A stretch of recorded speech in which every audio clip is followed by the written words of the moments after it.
Carlos Nelson with Cascade Media Group, and tonight we have one of our authors. She was author of our book of the month last month. Who do we have here? It's Edwina Dorch. All right. Hey, Miss Dorch, Yeah. tell our audience a little bit about yourself, and then we'll go into your books. But as I always say to my guests, let's go back to kindergarten and talk about some of the people that help you develop the skill set that you're using to write, and we'll go into what this conversation will be about once you give an audience a snapshot of who you are. Okay. I was born in Kansas City in General Hospital, and I don't think General Hospital exists anymore. I think they've torn it down. It was built in 1909, so it has long since, I think maybe like 1972 or so, it was demolished. So, but that's where I was born, in that hospital.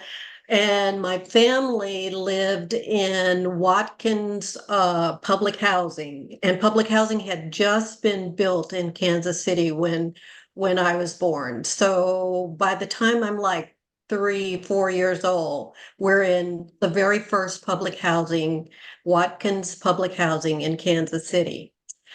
And then I go to W.W. Yates, which doesn't exist anymore, and Jaeger, which doesn't exist anymore. And then I go to Bancroft, which doesn't exist anymore, Bancroft grade school. And I'm going to 3 different schools because my mother was a striver, and she was, wherever the poverty line was, she would move us so that we were on the richer side of the poverty line. So we lived, first in the projects when they were newly built, and then we moved to 23rd Street, and then we moved to 43rd Street, 51st Street, 75th Street. So we're always trying to outrun the poverty line. And that's why I'm going to so many grade schools, because she's moving us. And eventually, I leave Bancroft, for which I got run home every day, because by that time she has moved us into a white community. At that time, 39th Street was a dividing line, and we lived on 43rd Street. So we thought we were way past the poverty line, but we were going to Bancroft school, grade school. And every day we would get run home by a bunch of white children. And I would hold my brother's hand, and off we would go running home. And then eventually we leave Bancroft, and I go to Paseo High School. So I graduate from Paseo High School in 1968. And of course, you know that 1968 was a really volatile year, and a lot of terrible things happen in that year. And it's around that time that we lose Martin Luther King, and it's January. So we are thinking of Martin Luther King, and we lose Bobby Kennedy. And so I'm graduating in a time that is very tumultuous time. And so I graduate from Paseo High School. Paseo High School is not that far from Menorah, well, where Menorah Hospital used to be. Menorah Hospital still exists, but it isn't where it used to be, because Research Hospital is where Menorah Hospital used to be when I was a teenager and going to Paseo High School, because every day at 4 o'clock, I would leave high school and report to Menorah, where I had a part-time job. Now, Menorah was important to our family because my mother worked in central service in Menorah Hospital. And for those who don't know, central service is where packs are made. When you go into surgery, you have to have a certain pack if you go in for heart surgery, you have a pack. If you go in for brain surgery, the surgeon has a pack because he doesn't want to ask for an instrument that he doesn't have. And so they make for the type of surgery. So that was where my mother was. My grandmother was over housekeeping. My father was in janitorial services, and he used these gray big machines. I don't know if you've ever seen them, but you hold on to them with both of your hands and they buff the floors. If you've ever been in hospital that have these really shiny floors, well, he would buff the floors at Menorah Hospital. And my aunt was in dietary, she was in kitchen. And so it might seem as though those were unimportant jobs, but if my family wanted to take Menorah down, support services can take Menorah down. Everybody thinks of doctors and nurses when they think of hospitals, but actually that support staff can bring you down if they want to. So we felt we had really important women in my family who ran Menorah Hospital. And so that is the family that I come from. On my father's side, my father was a window cleaner.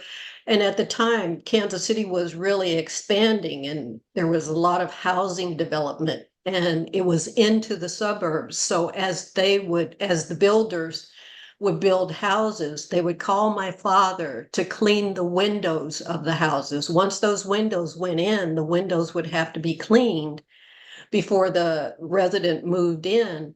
And he was a major contractor. It seems like a low-level job, but those windows are important to a house and for show to sell the house. And so he was the person that they called to clean the windows of the houses that they were building. So I come from a working class family, but and we worked every day. My mother would get up at 5 o'clock in the morning so that she could fix our lunches, and she would catch a bus at 6 o'clock in the morning. So she would be at Menorah Hospital at 7. So we are a very strong working class family. And so that's who my family was.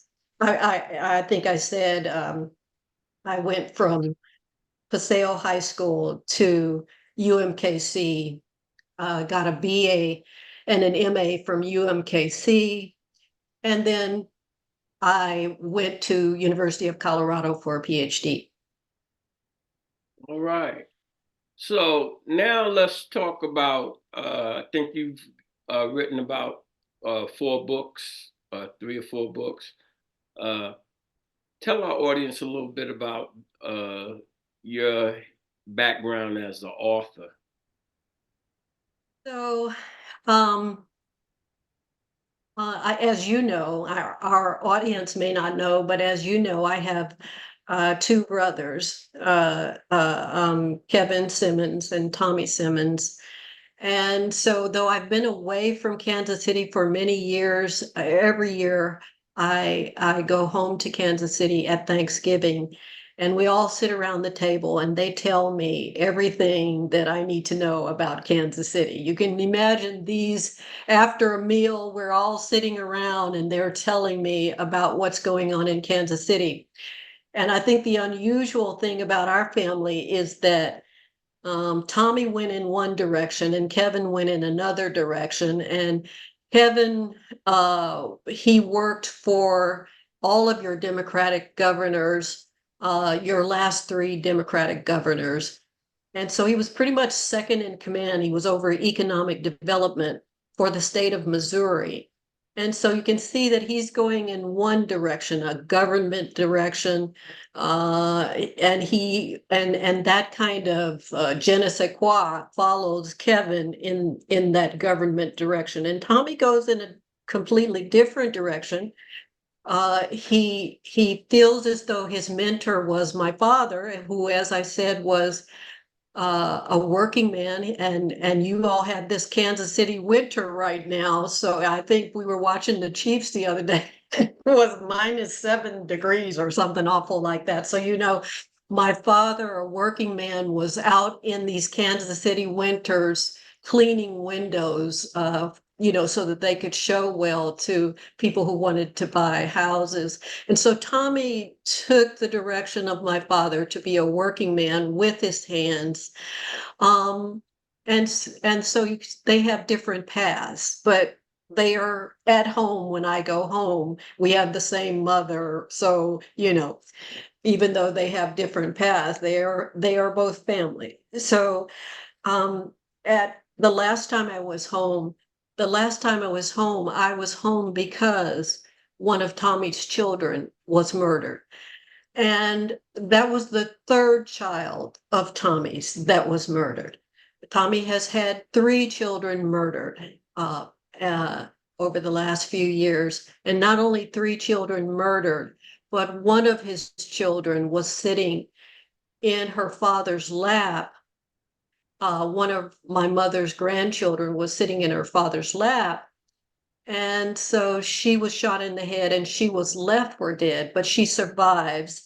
And she's normal. And so we're blessed that she has survived. But Tommy has lost three children and he has lost a grandchild. And so Tommy asked me the last time I was home, would you write a book that tells the story, that tells my story and my children's story? And for me, this was, we were sitting around and as families would do, we all had a theory about who was killing us and who was next. And it might be my mother that would be next, right? We didn't know if my mother might be the next one to die. And so he asked me to write this book that told his story. Of course, this story couldn't be told without me telling about our mother and father. I wanted to give the audience a background on who our family was. And so I told the story in this third book. I've written academic books, but this was a book of fiction. And so in this book of fiction, the subtitle is Speculative Biography. I speculate about who is the killer. So the publisher made it a murder mystery. So it's in the murder mystery category. But the killer could be one of several people. Now, Tommy has been arrested, and when he was arrested, there wasn't a warrant for his arrest, but they were casing his house when he was arrested without a warrant. So he filed a wrongful arrest lawsuit against the police officer who arrested him, who later becomes your Fraternal Order of Police, Brad Lemon. And so he files a suit against Brad Lemon. So in the book, I present the fact that Tommy filed a lawsuit against Brad Lemon. And so for my mother, not for the rest of us initially, but for my mother believes that one possibility for the loss of his three children could be the police. Now, this is a very controversial thing to say. And most people would think that would be impossible, but for a book of fiction, I allowed that to be a possibility, that the police were a possibility for the deaths of three children of his. The other possibility was, as some people feel, that it was one of our own. It was a Black person. It was a Black male. And this Black male was a gangster.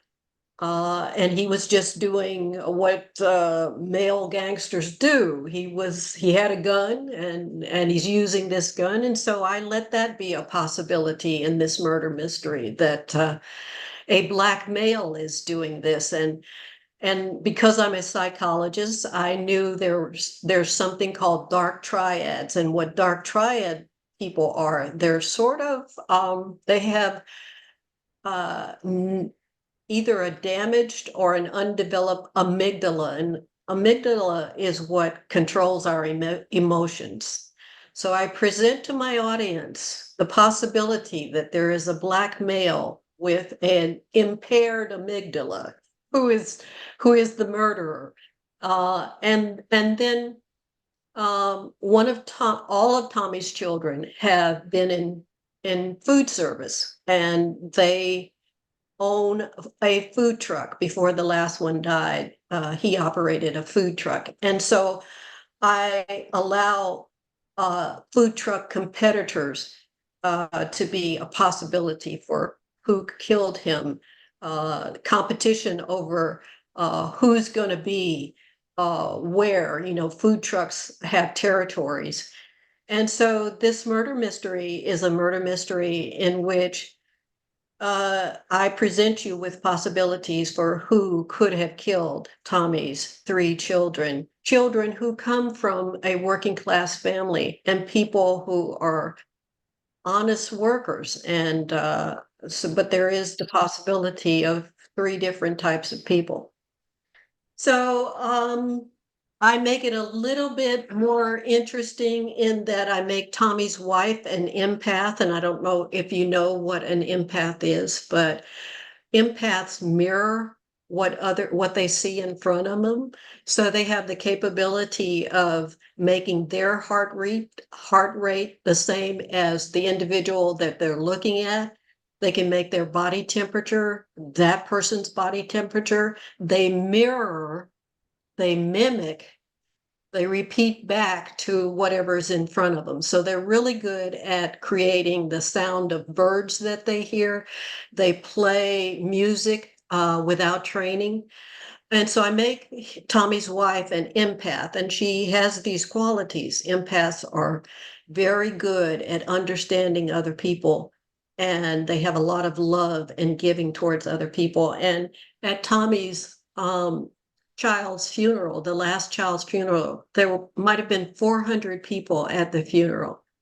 And those 400 people, as they filed past his wife, Peaches, each one of them kissed her in the face, showing great love for her. And they have great love for her because she has great empathy for people. And so I present her in the story. And a person like that, an empath with great love for people and understanding of people, goes up against the dark triad person. So that's kind of the story that I'm presenting. And as you know, your city, these children have a food truck. Your city has food deserts in it. And so as a Black population, we have to develop strategies for, how to deal with food deserts. And Peaches, the wife in the book, she is all about housing, because when Tommy leaves, she has to keep a roof over her and her children, and this is about housing. And so I show the story of public housing and how she is able to confront Lucas. Your mayor's name is Lucas, I think. Quentin Lucas. Yeah, Lucas. Well, Lucas believes that low income housing is maintained. He believes by the trust fund and low income tax credits. And she shows him a way that he can do it that's an alternative to that. And so you have to read the book to find out how she teaches him another way than trust fund and low income housing tax credits. You never mentioned the name of the book. You went into give our audience which book. You've got a couple of books out there. So I don't know if the audience can see it, but it's called The Alford Plea. And it's called The Alford Plea because Tommy took the Alford plea. The Alford plea used to be a very rare plea. Very few people would take the Alford plea. And what the Alford plea says is, I know you have a lot of circumstantial evidence. I know a jury would probably find me guilty, but I am innocent. And he refused to accept, the charge that was made against him.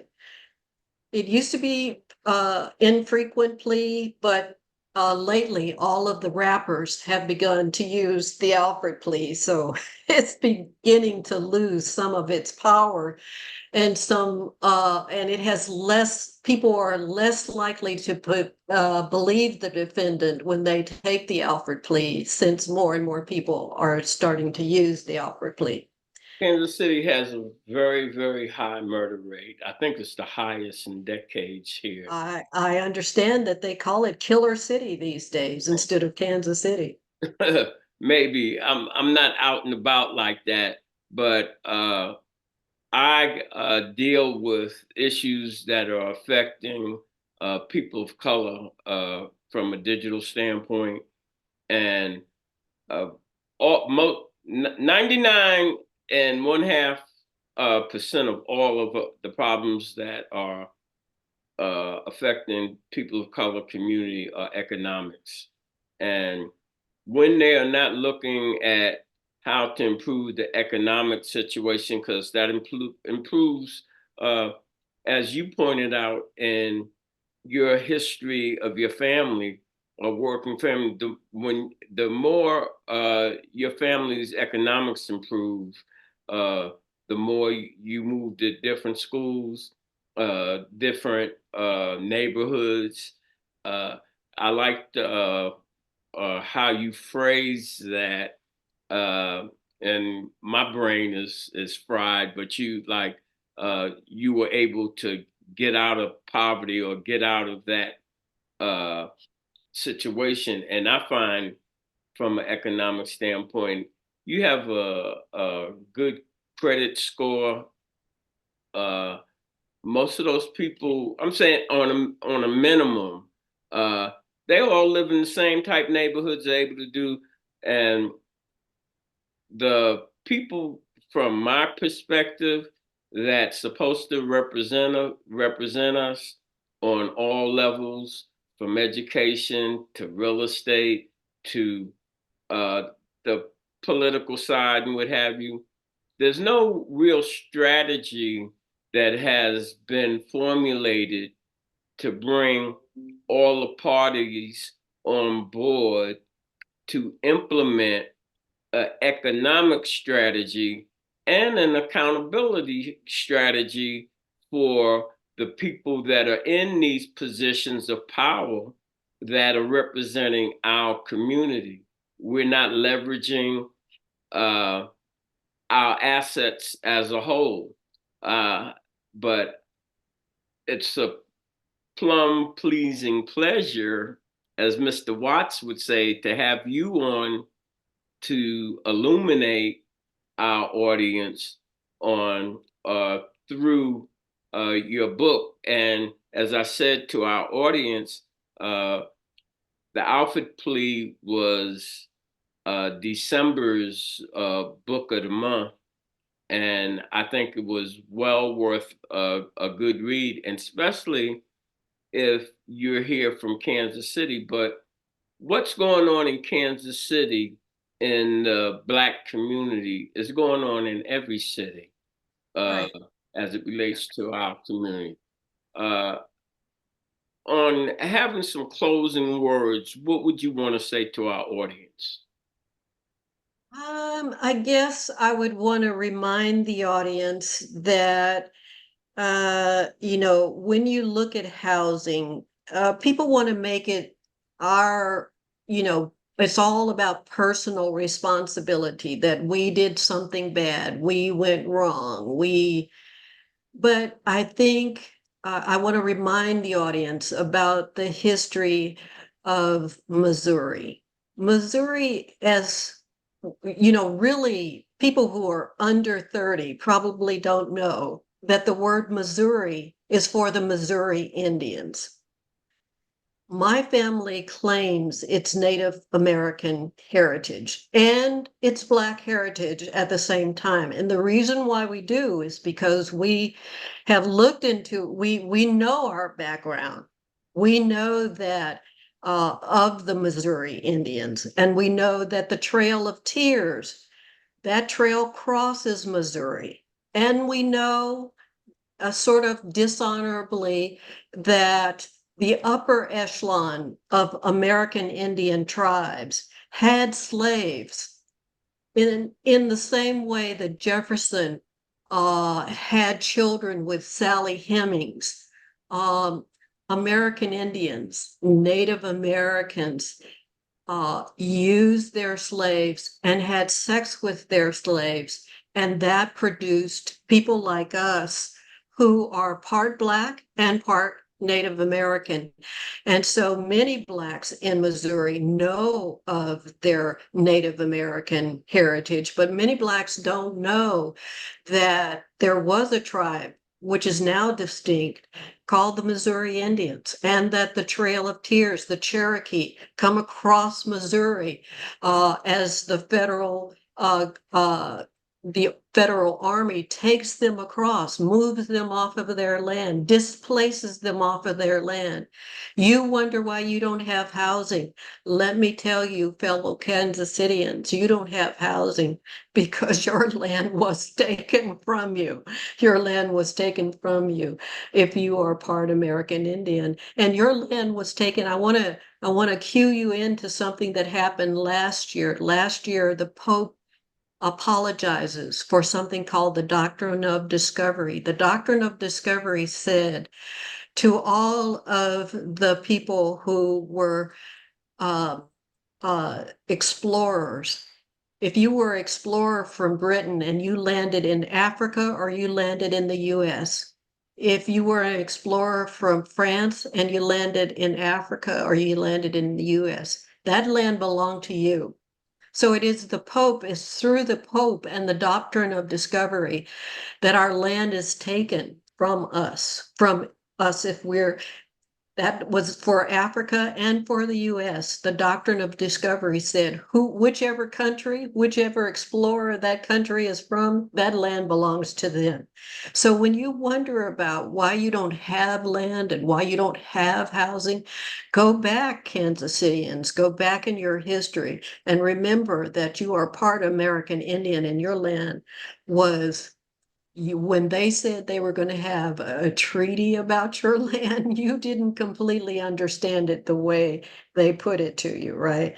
Owning land was not a concept that the American Indians had. And so they yielded land in ways that they misunderstood what owning land meant. So I just want to remind our audience of the heritage that we have. We have a heritage where a pope has given them doctrine of discovery. So Britain comes in, France comes in, purchase Missouri. We get Missouri, which was owned by the Missouri Indians, but it is the United States it has the treaty, the Louisiana Purchase, where we acquire all of our southern states. We didn't have them before, and Missouri is one of the southern states that we acquire through the Louisiana Purchase. But the Louisiana Purchase is bought from the French. And why can we buy it from the French? Because they can own it because the Pope said it was their land. So know your history. Know why you don't have land and you don't have housing.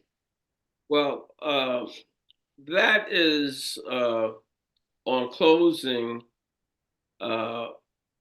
We would like to say that Cascade Media Group is the wave of the future, and that wave is the internet, and the future is now. Also, information applied is power, and most of our community is powerless because they do not seek to learn about their history and such. But leaving on that note, as we always say in closing, when you invest in your community, you're really just investing in yourself. Good night. Good night. The program is brought to you by the Kansas City Business Association.